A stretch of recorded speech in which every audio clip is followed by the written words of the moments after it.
যাদের দরখাস্ত করতে বলা হচ্ছে,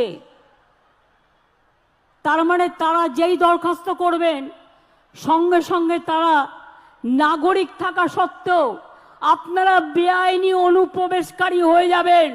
তাহলে আপনাদের সম্পত্তি কি হবে, আপনাদের চাকরি বাকরি কি হবে, আপনাদের ছেলে মেয়েদের পড়াশুনো কি হবে, সবটাই বেআইনি ডিক্লেয়ার হয়ে যাবে। আপনাদের কোনো অধিকার থাকবে না। এটা অধিকার কারার খেলা। যখন আমরা লুডো খেলি দেখেন তো, আমরা ছক্কা মারলে গুটি খোলে। এটা হচ্ছে বিজেপির লুডো খেলার ছক্কা।